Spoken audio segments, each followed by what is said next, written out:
Dear students, अस्सलामु अलैकुम। Second year biology की क्लास में आपको वेलकम करते हैं। जैसा कि आपको प्रीवियस लेक्चर में भी हमने कहा था कि हम हर लेक्चर के स्टार्ट में कुछ एमसीक्यू के हवाले से प्रैक्टिस करेंगे जो हमें एंट्री टेस्ट और बोर्ड दोनों एग्ज़ाम्स के अंदर हेल्प करेंगे। तो उस हवाले से आप लोगों को एक असाइनमेंट दी जा रही है जो कि चैप्टर नंबर 15 के हवाले से है, जिसको हम ऑलरेडी कंप्लीट कर चुके हैं और उसका हम टेस्ट भी कंडक्ट कर चुके हैं। ये असाइनमेंट कुछ एमसीक्यूज़ पर मुश्तमिल है जो कि आपकी स्क्रीन पर अभी चलेंगे। आप इसके बाद उनका स्क्रीन से स्क्रीनशॉट बना के इनको सॉल्व करें और जब हम चैप्टर नंबर 16 की एक्सरसाइज करेंगे तो उसके साथ हम इन असाइनमेंट के क्वेश्चंस को भी डिस्कस करेंगे। तो डियर स्टूडेंट्स, आपके सामने स्क्रीन पर ये क्वेश्चंस अभी चलेंगे। आप लोगों ने उनके स्क्रीनशॉट्स बना लेने हैं और इनको फिर आपने 2-3 दिनों के अंदर सॉल्व करना है, ताकि जब हम एक्सरसाइज सॉल्व करें चैप्टर नंबर 16 की तो उसके साथ हम इनको फिर डिस्कस कर लें, तो उसमें जो आपकी कोई मिस्टेक्स होंगी वो आपको पता चल जाएंगी।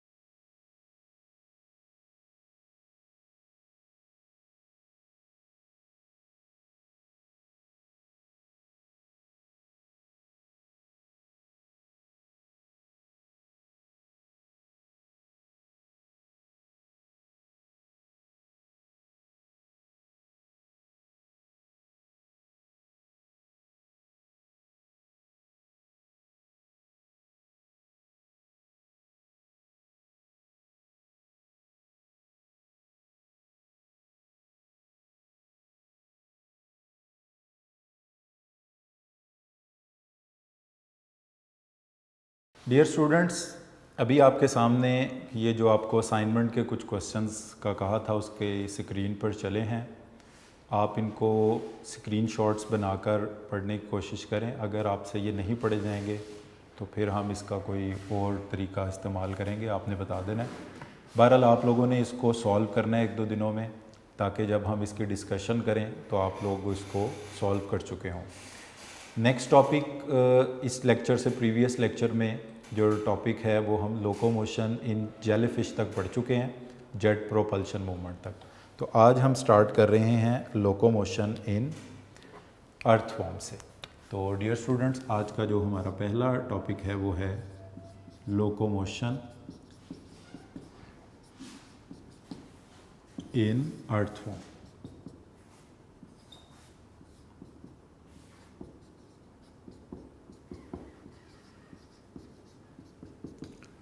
डियर स्टूडेंट्स, अर्थवॉर्म बिलोंग करता है फाइलम एनिलिडा से, जिनको सेगमेंटेड वॉर्म्स भी कहा जाता है, जिनकी बॉडी में मेटामेरिक सेगमेंटेशन होती है और इनकी बॉडी कैविटी को सीलोम कहा जाता है, which is a true body cavity, और उसमें जो फ्लूइड है इसको सीलोमिक फ्लूइड कहा जाता है।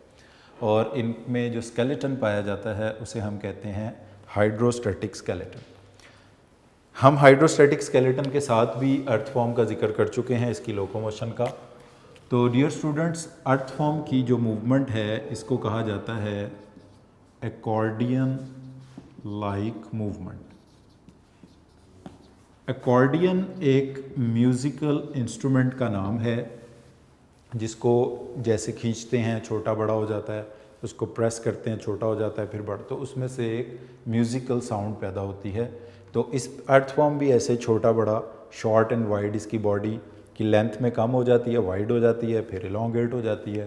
तो इस तरह ऑल्टरनेटली इसका डायामीटर, इसकी लेंथ चेंज होती रहती है, इसलिए इसकी मूवमेंट को नाम दिया जाता है एकॉर्डियन लाइक मूवमेंट। अब इस एकॉर्डियन लाइक मूवमेंट में इसके मदद करते हैं मसल्स, जो कि 2 किस्म के होते हैं।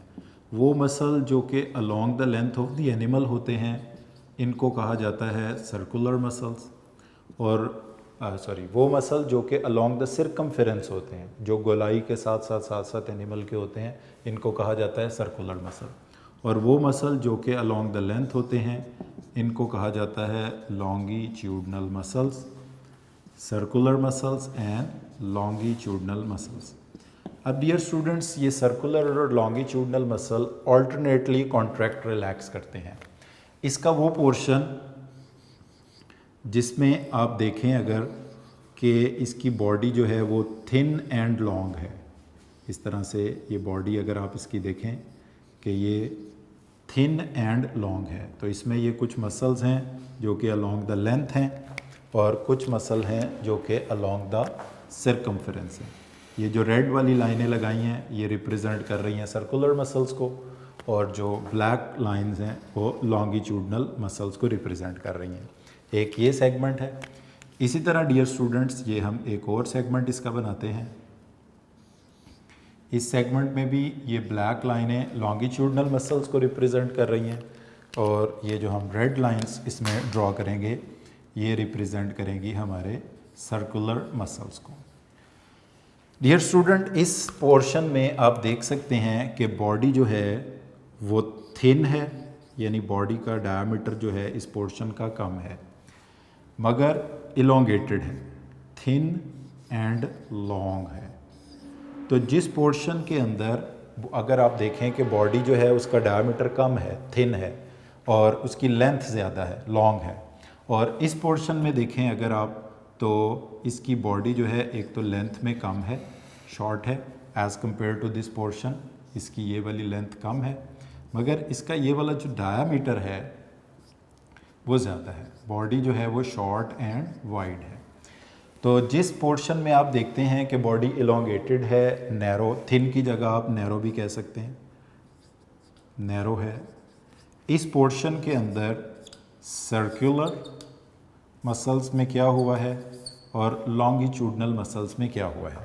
तो डियर स्टूडेंट, इस पोर्शन के अंदर सर्कुलर मसल कॉन्ट्रैक्ट हैं, क्योंकि जब सर्कुलर मसल कॉन्ट्रैक्ट होते हैं तो बॉडी नैरो हो जाती है, थिन हो जाती है, इलोंगेटेड हो जाती है, डायमीटर कम हो जाता है, और लॉन्गिट्यूडनल मसल इस पोर्शन के अंदर रिलैक्स हैं।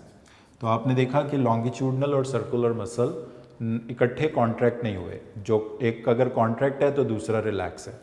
जैसे अगर आपको कहा जाए if circular muscles are in the form of contraction and longitudinal muscles are in the form of relax state, what will be the shape of the earthworm. तो इस पोर्शन के अंदर जहाँ सर्कुलर मसल कॉन्ट्रैक्ट और longitudinal relax हों, earthworm की body narrow होगी, thin होगी और एलोंगेटेड होगी, लंबाई में ज़्यादा होगी। इसी तरह जिस पोर्शन में आप देखें कि इनके जो बॉडी जो है वो लेंथ में कम है, शॉर्ट है, और थिकनेस में, डायमीटर में ज़्यादा, शॉर्ट एंड वाइड है, तो यहाँ पर जो इनके सर्कुलर मसल्स हैं और लॉन्गिट्यूडनल मसल्स हैं, इसमें क्या चेंज आएगा, जहाँ पर बॉडी शॉर्ट एंड वाइड होगी सर्कुलर मसल रिलैक्स होंगे। अब ऑब्वियसली सर्कुलर मसल्स के ऑपोजिट चलते हैं लॉन्गिट्यूडनल मसल, तो लॉन्गिट्यूडनल मसल इस स्टेट में कॉन्ट्रैक्ट होंगे। तो ये डिफरेंस डियर स्टूडेंट्स याद रख लें कि जहाँ पर अर्थवॉर्म की बॉडी शॉर्ट एंड वाइड है वहाँ पर सर्कुलर मसल रिलैक्स हैं ताकि डायमीटर ज़्यादा हो जाए, और लॉन्गिट्यूडनल मसल कॉन्ट्रैक्ट हैं। जहाँ पर इनकी बॉडी नैरो है, थिन है, इलोंगेटेड है, लंबी है, सर्कुलर मसल कॉन्ट्रैक्ट हैं और लॉन्गिट्यूडनल मसल रिलैक्स हैं। इस तरह ये सर्कुलर और longitudinal muscle alternately contract relax करते हैं। यानी एक पोर्शन में अगर आप देखते हैं डायमीटर ज़्यादा है तो उससे नेक्स्ट पोर्शन में डायमीटर कम होगा, फिर उससे नेक्स्ट में ज़्यादा, फिर उससे नेक्स्ट में कम, ऑल्टरनेटली शॉर्ट, वाइड, थिन, इलोंग, यानी एक जगह पे बॉडी शॉर्ट एंड वाइड है तो नेक्स्ट पोर्शन में थिन एंड इलोंगेटेड होगी, इसी तरह ऑल्टरनेटली।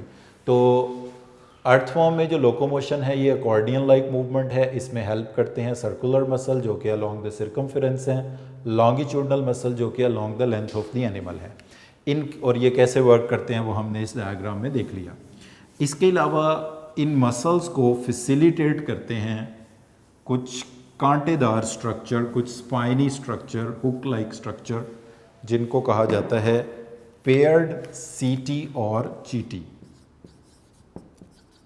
सीटी भी बोलते हैं इनको और इनको चीटी भी बोला जाता है, जो कि हर सेगमेंट में पेयर्ड होते हैं, दो दो कम अज़ कम हर सेगमेंट के अंदर सीटी या चीटी मौजूद होते हैं। तो डियर स्टूडेंट्स, और इसकी अर्थवॉर्म की बॉडी कैविटी को हम कहते हैं सीलोम, और इसमें पाए जाने वाले फ्लूइड को कहते हैं सीलोमिक फ्लूइड, और इनका जो स्केलेटन है वो है हाइड्रोस्टैटिक स्केलेटन। हाइड्रोस्टैटिक स्केलेटन इनमें पाया जाता है।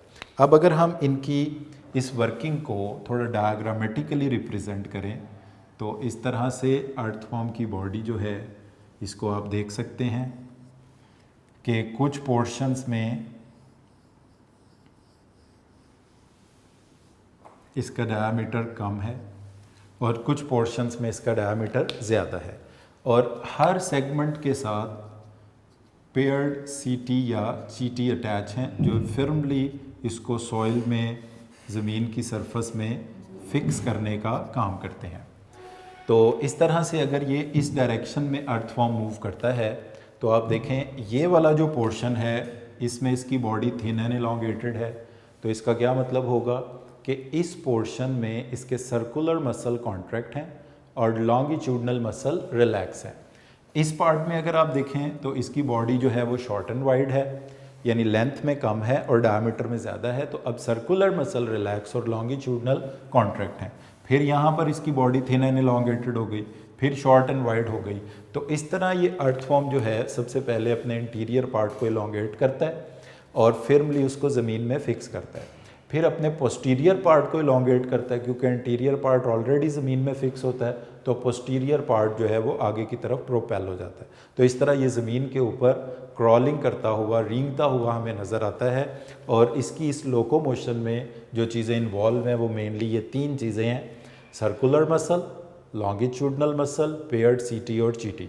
और इसकी बॉडी कैविटी जो है उसका नाम सीलोम और उसमें फ्लूइड सीलोमिक फ्लूइड है। और इसका क्योंकि ये जो मसल्स हैं ये फोर्स किसके अगेंस्ट लगा रहे हैं? फ्लूइड फिल्ड कैविटी के अगेंस्ट, इसलिए इसका स्केलेटन कहलाएगा हाइड्रोस्टैटिक स्केलेटन कहलाएगा। तो dear student, it was locomotion in earthworm. ये टॉपिक हमारा था लोकोमोशन इन अर्थवॉर्म का। इसके बाद जो नेक्स्ट टॉपिक हम डिस्कस करने जा रहे हैं वो है लोकोमोशन इन कॉकरोच का। Locomotion in cockroach. Dear students, cockroach represent करता है इंसेक्ट्स के ग्रुप को, और इंसेक्ट्स जिस फाइलम में शामिल किए जाते हैं उस फाइलम का नेम है आर्थ्रोपोडा। तो कॉकरोच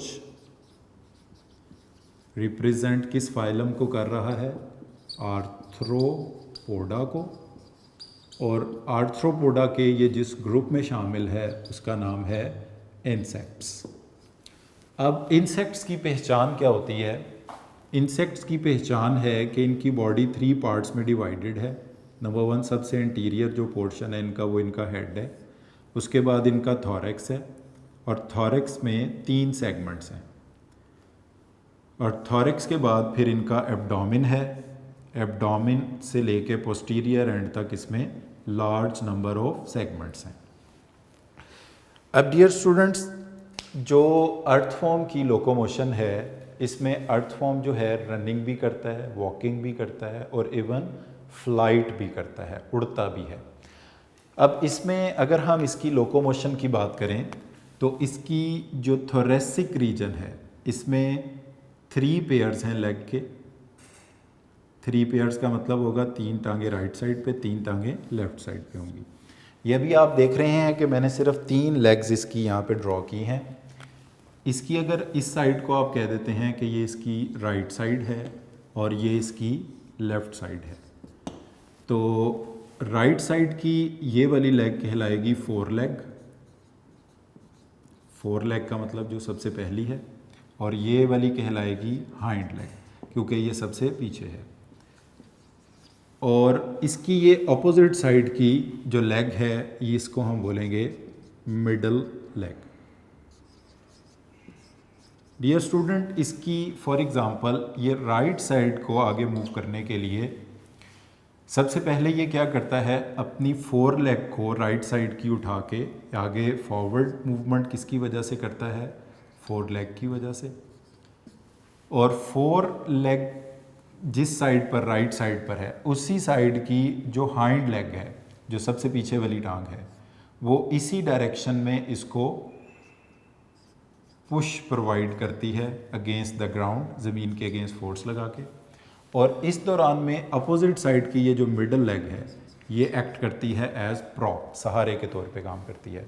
अगर अभी इतनी डायग्राम को आप फोकस करें तो आप देखेंगे कि इसमें 3 टांगें इन्वॉल्व हैं, fore leg of right side, middle leg of left side and fore leg of the hind side, fore leg of the hind leg of the right side. Dear student, सबसे पहला इवेंट ये करेगा, numbering में लिख रहा हूँ, अपनी four leg को उठा के राइट साइड की आगे प्लेस करेगा, यानी फॉरवर्ड मूव करेगा। अब दूसरे इवेंट में इसी साइड की जो इसकी मिडल लेग है वो इसको सहारा देगी, प्रॉप फराहम करेगी। और जो तीसरे इवेंट में होगा कि इसकी हाइंड लेग जो है वो इसी डायरेक्शन में फोर्स लगाएगी, तो इस तरह इसकी राइट साइड फॉरवर्ड चली जाएगी। अब इसी दौरान में इसकी जो ऑपोजिट साइड है वो भी मूव करेगी, और इसकी ऑपोजिट साइड को मूव करने में अब जो टांगें इन्वॉल्व होंगी, लेफ़्ट साइड की फोर लेग, लेफ़्ट साइड की हाइंड लेग और ऑपोजिट साइड की मिडल लेग। अब ये इसकी लेफ़्ट साइड की फोर लेग है, ये इसको लेफ़्ट साइड को फॉरवर्ड मूव करेगी, और ये इसकी लेफ़्ट साइड की हाइंड लेग है, ये इसको इसी डायरेक्शन में पुश फराहम करेगी, और ये इसकी ऑपोजिट साइड की मिडल लेग है। यानी अगर इसकी लेफ़्ट साइड ने फॉरवर्ड मूव करना है, लेफ़्ट साइड ने फॉरवर्ड मूव करना है तो कौन सी 3 लेग्स इन्वॉल्व होंगी, लेफ़्ट साइड की फोर लेग, लेफ़्ट साइड की हाइंड लेग और राइट साइड की मिडल लेग। जब इसकी राइट साइड ने मूव करना है तो ये 3 जो रेड कलर में हमने ड्रॉ की हैं, राइट साइड की फोर लेग, राइट साइड की हाइंड लेग और लेफ़्ट साइड की मिडल लेग जो प्रॉप के तौर पे काम करेगी। तो डियर स्टूडेंट्स, कॉकरोच की रनिंग और वॉकिंग इसी तरह ये 3 पेयर्स ऑफ लेग्स की मदद से होती है जो कि जॉइंटेड होती हैं, और ये इसमें फ्लाइट भी होती है, ये उड़ता भी है। और उसके लिए इसमें 2 पेयर ऑफ विंग्स होते हैं, एक छोटा विंग्स का पेयर होता है जो कि इंटीरियर होता है, और एक बड़ा पेयर विंग का होता है जो कि पोस्टीरियर होता है। तो फ्लाइट आपने इसमें याद रखना है कि फ्लाइट इसमें होती है पोस्टीरियर पेयर ऑफ विंग की मदद से। तो पोस्टीरियर पेयर ऑफ विंग जो है इसको फ्लाइट करने में, उड़ने में इन्वॉल्व होता है। तो इस तरह डियर स्टूडेंट्स, ये जो कॉकरोच है ये वॉकिंग, रनिंग और फ्लाइट करता है। इसमें एक बात याद रख लें कि अगर इसकी राइट साइड फॉरवर्ड जा रही है तो इसकी कौन सी 3 टांगें हिस्सा लेंगी, राइट साइड की फ्रंट लेग, राइट साइड की हाइंड लेग, पहले नंबर की टांग और तीसरे, और लेफ़्ट साइड की मिडल लेग राइट साइड को फॉरवर्ड करेगी। इसी तरह जब लेफ़्ट साइड आएगी तो लेफ़्ट साइड की पहली और तीसरी और राइट साइड की मिडल वाली। तो middle leg of the opposite side जो है ना वो इसमें सहारा देती है, इसको प्रॉप के तौर पे काम करती है, जो रनिंग या वॉकिंग के लिए ये यूज़ करते हैं। और बाकी इसमें उड़ने के लिए वैसे तो इसमें टोटल 2 पेयर ऑफ विंग्स हैं, मगर जो फ्लाइट वाला पेयर है विंग्स का वो पोस्टीरियर पेयर ऑफ विंग है जिसकी मदद से ये उड़ता है। तो dear student, it was locomotion in cockroach. Next जो एनिमल हमारी बुक में डिस्कस किया हुआ है वो है लोकोमोशन इन स्नेल। स्नेल एक इनवर्टिब्रेट एनिमल है डियर स्टूडेंट्स, जो कि बिलोंग करता है फाइलम मोलस्का से।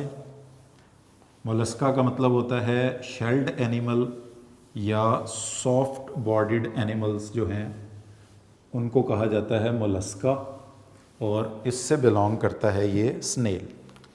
तो लोकोमोशन इन स्नेल, स्नेल का फाइलम मोलस्का,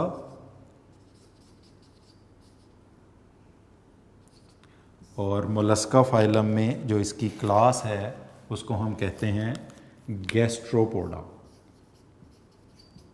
इसकी क्लास का नाम है गैस्ट्रोपोडा। इसकी पहचान ये होती है कि इसमें पाया जाता है कॉइल्ड शेल। अच्छा, अब अगर हम इसकी डायग्राम को बनाएं तो इस तरह से इसकी बॉडी के अंदर एक अदद इसका मस्कुलर फुट है जो कि इसकी बॉडी की लोअर साइड पर है, ये बॉडी की वेंट्रल साइड है। तो वेंट्रल साइड पर ये इसका मौजूद है मस्कुलर फुट। ये बॉडी की ऊपर वाली साइड है, ऊपर वाली साइड को कहा जाता है डॉर्सल, और डॉर्सल साइड पर इसका विसरल मैस है। विसरा कहते हैं ऑर्गन को, और इसके अंदर इसके डाइजेस्टिव, रेस्पिरेटरी जो भी इसके ऑर्गन्स हैं, विसरल मैस है। And this visceral mass is enclosed in a coiled shell.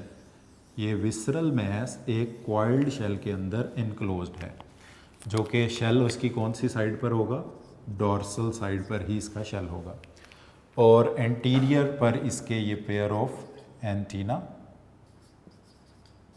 मौजूद हैं, जिस पर इसके कुछ सेंस ऑर्गन्स होंगे। तो dear students, locomotion in snail में अगर हम बात करें तो स्नेल बिलोंग करता है फाइलम मोलस्का से। इसकी क्लास का नेम है गैस्ट्रोपोडा, और इसकी पहचान ये है कॉइल्ड शेल इसमें पाया जाता है। जिस भी एनिमल की बॉडी में कॉइल्ड शेल पाया जाएगा, it will belong to phylum Mollusca and class Gastropoda. इनकी बॉडी की ऊपर वाली साइड को डॉर्सल कहते हैं, नीचे वाली को वेंट्रल कहते हैं। वेंट्रल साइड पर एक मस्कुलर फुट मौजूद है, जिसकी मदद से ये लोकोमोशन करता है और ये ज़मीन के ऊपर क्रॉलिंग करता है, रेंगता है। और इसकी डॉर्सल साइड पर इसका विसरल मैस है, जिसको शेल ने एनक्लोज किया हुआ है। बाकी इसके एंटीरियर एंड पर इसके पेयर ऑफ एंटीना और उन पर कुछ सेंसरी स्ट्रक्चर्स मौजूद हैं। तो डियर स्टूडेंट्स, स्नेल का जो लोकोमोटरी ऑर्गन या स्ट्रक्चर है वो मस्कुलर फुट है। इसके बाद नेक्स्ट मूव करते हैं लोकोमोशन इन स्टारफिश पे। स्टारफिश बिलोंग करती है फाइलम अकाइनोडर्मेटा से। लोकोमोशन इन स्टारफिश, तो स्टारफिश डियर स्टूडेंट्स बिलोंग करती है फाइलम अकाइनोडर्मेटा से।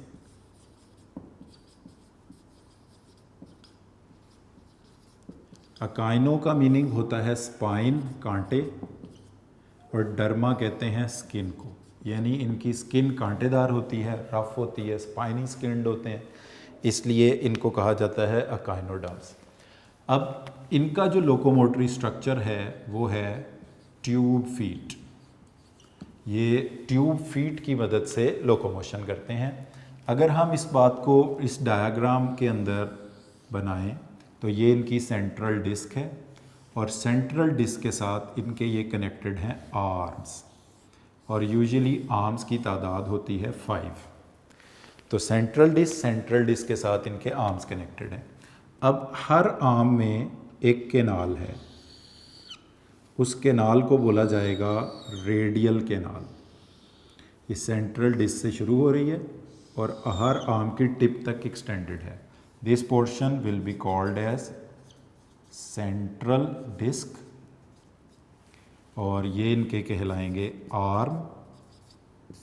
और इन आर्म्स के अंदर ये जो आप ब्लू लाइनें देख रहे हैं, इनको कहा जाता है रेडियल केनाल्स। इन रेडियल केनाल की राइट लेफ्ट साइड से, लेटरल साइड से निकलते हैं इनके tube feet on both side. ये जो ब्लैक कलर के मैं डॉट्स लगा रहा हूँ, ये रिप्रेजेंट करते हैं इनके ट्यूब फीट को। तो on both sides of the lateral canal tube feet यहाँ से अराइज होते हैं, एक्सटेंड होते हैं। तो these black structures are representing tube feet which are on the both sides of the, यानी कि right left side of the radial canals पर मौजूद हैं। तो डियर स्टूडेंट्स, अब इनकी वर्किंग कैसे होती है? these are tube feet। तो लोकोमोटरी स्ट्रक्चर इनका जो है वो क्या है? ट्यूब फीट है। ट्यूब फीट इनका लोकोमोटरी स्ट्रक्चर है। तो डियर स्टूडेंट्स, यहाँ पर एक बात याद रख लें कि अकाइनोडर्म्स जो होते हैं, इनकी बॉडी में एक सिस्टम पाया जाता है जिसको हम कहते हैं वाटर वास्कुलर सिस्टम। अब ज़्यादा तो नहीं हमने इसको यहाँ डिस्कस करना, थोड़ा सा हम इसका जिक्र ज़रूर करेंगे। उसकी वजह यह है कि जब इनकी बॉडी में ना एक बहुत ज़्यादा नालियों का, ट्यूब्स का नेटवर्क एक पाया जाता है, जिसको ये पानी से भर लेते हैं, तो इसको कहा जाता है वाटर वास्कुलर सिस्टम। जब ये इसको पानी से भरते हैं तो पानी वाटर वास्कुलर सिस्टम के थ्रू इनकी रेडियल केनाल्स में आता है, रेडियल केनाल से ये ट्यूब फीट में जाता है। तो पानी भरने की वजह से ट्यूब फीट लंबे लंबे हो जाते हैं, एक्सटेंड हो जाते हैं। जैसे फॉर एग्जांपल ये कुछ ट्यूब फीट इस तरह से इस डायरेक्शन के अंदर पानी भरने की वजह से एक्सटेंड हो गए। अब इन ट्यूब फीट्स के जो टिप्स हैं वो काम करती हैं जस्ट लाइक सक्शनल पार्ट्स के तौर पे काम करते हैं। तो जिस सरफस के साथ जाकर ये ट्यूब फीट स्ट्राइक करेंगे किसी पत्थर के साथ, किसी वहाँ पर ये सक्शनली अटैच हो जाएंगे। तो ट्यूब फीट किस तरह से एक्सटेंड होते हैं, जब वाटर वास्कुलर सिस्टम पानी से भरता है तो यही पानी रेडियल कैनाल्स में आ जाता है, रेडियल कैनाल से ये पानी इनके ट्यूब फीट में चला जाता है और ट्यूब फीट एक्सटेंड हो जाते हैं और ट्यूब फीट की जो टिप्स हैं वो सक्शनल पार्ट्स के तौर पे काम करती हैं और किसी सरफस के साथ जुड़ जाते हैं।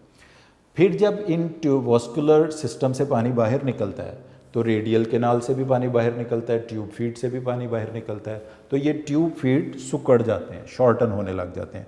मगर क्योंकि ये सक्शन की वजह से उस सरफस से जुड़े होते हैं तो पूरा एनिमल उस सरफस की तरफ धकेल दिया जाता है।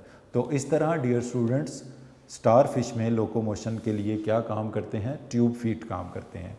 यहाँ पर कुछ चीज़ें शॉर्ट क्वेश्चंस में पूछी जाती हैं, वो मैं आपको क्विकली ज़रा बता देता हूँ। जैसे फॉर एग्ज़ाम्पल अगर आपसे कहा जाए कि स्नेल के लोकोमोटरी ऑर्गन का नाम बताएं, तो स्नेल का लोकोमोटरी ऑर्गन है मस्कुलर फुट।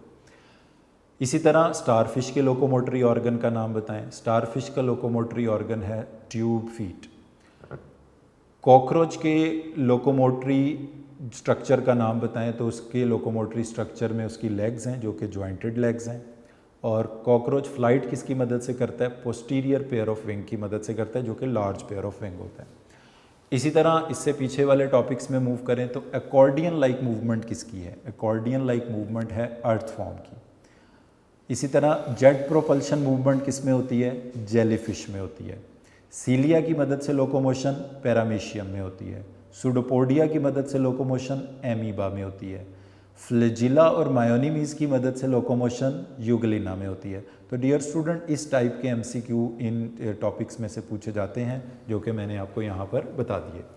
अब इसके बाद यहाँ पर हमारे इनवर्टिब्रेट्स का टॉपिक कंप्लीट हो जाता है। इसके बाद हमारा टॉपिक स्टार्ट होता है लोकोमोशन इन वर्टिब्रेट्स का। और वर्टिब्रेट्स की आपको पता है कि 5 क्लासेस हैं, पाइसेस, एम्फीबियन, रेप्टाइल्स और मैमल्स। तो सबसे पहली जो क्लास हम स्टार्ट करने जा रहे हैं वो है पाइसेस की। तो हम इसमें लोकोमोशन इन वर्टिब्रेट्स और लोकोमोशन इन वर्टिब्रेट्स में से स्विमिंग इन फिशेस के बारे में सबसे पहले बात करेंगे। डियर स्टूडेंट्स, फिशेस जो हैं they are totally confined to the water, ये सिर्फ और सिर्फ पानी में हैं। So no running, no walking, no flight, just swimming. तो इसलिए हम टाइटल ही क्या रखेंगे इसका, स्विमिंग इन फिशेस। अब वो कौन कौन सी इनकी बॉडी में एडेप्टेशंस हैं जो इनको हेल्प करती हैं पानी के अंदर स्विम करने में। तो डियर स्टूडेंट्स, जो इनकी पहली एडेप्टेशन है वो ये है कि फिशेस की बॉडी जो है नंबर 1 वो होती है स्ट्रीमलाइंड।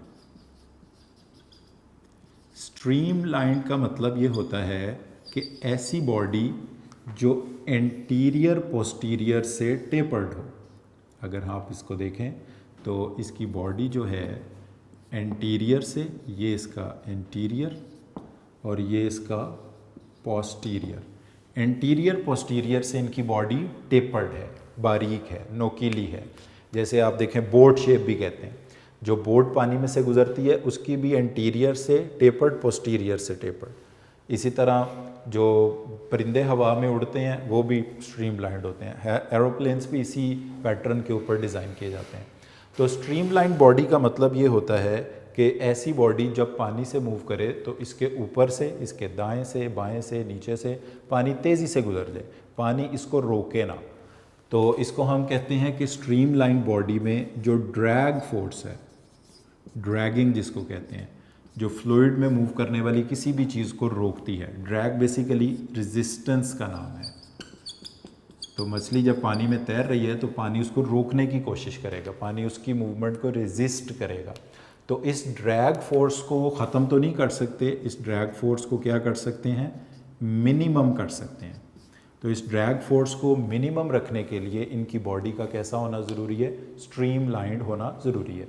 तो फिशेस की बॉडी स्ट्रीमलाइंड होती है, जिसकी वजह से वाटर इनकी सरफेस से स्मूथली, तेज़ी से, रेगुलर फ्लो के ज़रिए गुजर जाता है, जो कि ड्रैग फोर्स को मिनिमम रखता है।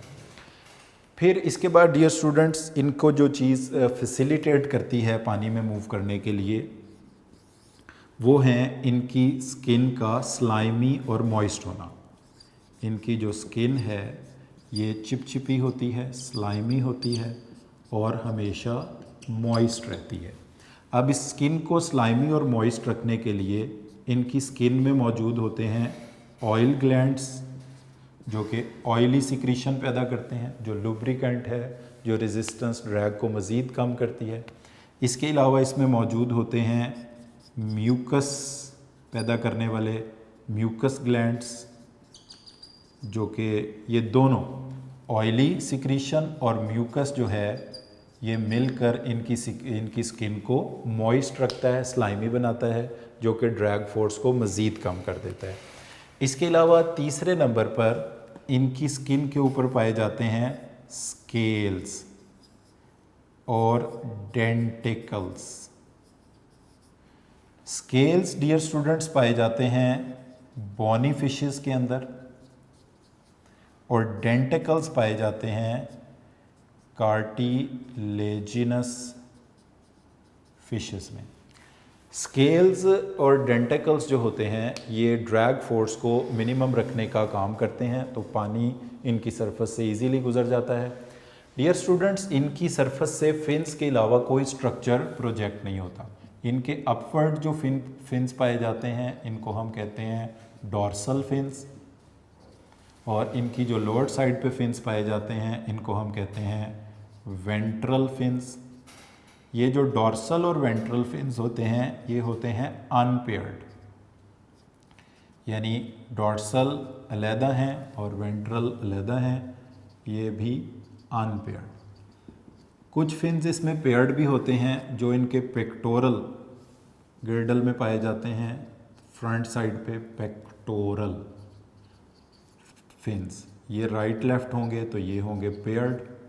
इसी तरह जो पोस्टीरियर के करीब होंगे इनको कहेंगे पेल्विक फिन्स भी होंगे पेयर्ड। और कुछ इनकी टेल में पाए जाते हैं, इनको हम कहते हैं टेल या कॉर्डल। टेल भी कह सकते हैं और कॉर्डल भी कह सकते हैं आप इसको, ये भी होते हैं अनपेयर्ड। यानी अनपेयर्ड फिन्स 3 हैं, डॉर्सल, वेंट्रल और कॉर्डल, और पेयर्ड फिन्स जो हैं वो पेल्विक और पेक्टोरल हैं। तो डियर स्टूडेंट्स, ये फिन्स भी अब मुख्तलिफ काम करते हैं। जैसे नंबर 1 पर अगर हम बात करें डॉर्सल फिन्स की और वेंट्रल फिन्स की, तो डॉर्सल और वेंट्रल फिन्स जो होते हैं वो इस फिश को पानी के अंदर स्टेबल रखने में, स्टेबलाइज करने में मदद करते हैं।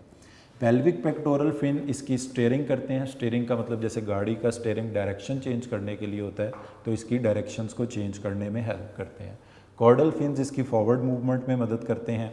और आखिरी प्रॉपर्टी जो फिशेस की है वो है बोएंसी। ये फिन्स का चौथा पॉइंट हो गया, और 5वां पॉइंट होगा इनका बोएंसी। बोएंसी कहते हैं डियर स्टूडेंट्स उछाल को। इनकी बॉडी में एक स्ट्रक्चर पाया जाता है, ये सिर्फ बॉनी फिशेस में होता है, इसको कहते हैं स्विम ब्लैडर। तो ये कुछ गैसेस से स्विम ब्लैडर को भर लेते हैं। तो जब ये स्विम ब्लैडर गैसेस से भरा होता है तो इसकी डेंसिटी कम हो जाती है, फिशेस पानी में ऊपर आ जाती हैं। जब गैसेस को निकाल देते हैं तो डेंसिटी बढ़ जाती है, तो फिशेस पानी में नीचे चले जाती हैं। To get the upward thrust is known as buoyancy, and buoyancy is achieved by swim bladder, which is when it is filled with gases। और ये swim bladder सिर्फ और सिर्फ किन में पाया जाता है, बॉनी फिशेस में पाया जाता है। तो डियर स्टूडेंट्स, यहाँ पर हमारी जो फिशेस की पहला जो एनिमल्स का ग्रुप था वर्टेब्रेट्स का, पाइसिस या फिशेस बोल दें एक ही बात है, इनकी अडेप्टेशंस को हमने कंप्लीट किया कि इनकी बॉडी का स्ट्रीमलाइंड होना जो ड्रैग रेजिस्टेंस को कम से कम करता है, स्किन का स्लाइमी मॉइस्ट, स्किन में ऑयल ग्लैंड, म्यूकस ग्लैंड का होना, ये भी ड्रैग को मिनिमम करता है। बॉनी फिशेस की स्किन के ऊपर स्केल्स का होना, कार्टिलेजिनस फिशेस की स्किन के ऊपर डेंटिकल्स का होना, ये भी इनकी ड्रैग वगैरह को कम से कम रखता है। फिर इनकी सरफेस के ऊपर स्केल्स हैं, जिसमें जो ये डॉर्सल और वेंट्रल अनपेयर्ड फिन्स हैं, ये इनकी बॉडी को वाटर में स्टेबल रखने में मदद करते हैं। पेक्टोरल और पेल्विक फिन इनकी स्टेयरिंग यानी डायरेक्शंस चेंज करने में मदद करते हैं। और कॉर्डल फिन्स जो कि अनपेयर्ड हैं, ये इसकी फॉरवर्ड मूवमेंट में मदद करते हैं। और स्विम ब्लैडर की मदद से डियर स्टूडेंट्स ये बोयंसी करते हैं। तो यहाँ पर हम आज के लेक्चर को कंक्लूड कर रहे हैं, वाइंड अप कर रहे हैं। तो इस लेक्चर में डियर स्टूडेंट्स हमने जो कुछ इनवर्टिब्रेट एनिमल्स रह गए थे उनकी लोकोमोशन देखा और फिशेस की लोकोमोशन को हमने इसमें देखा। तो आप लोगों ने नोट्स से इन टॉपिक से आए गए MCQs और शॉर्ट क्वेश्चंस को सॉल्व करना है और फिर हम इससे नेक्स्ट टॉपिक नेक्स्ट लेक्चर में इंशाल्लाह पढ़ेंगे। अब तक के लिए थैंक यू वेरी मच।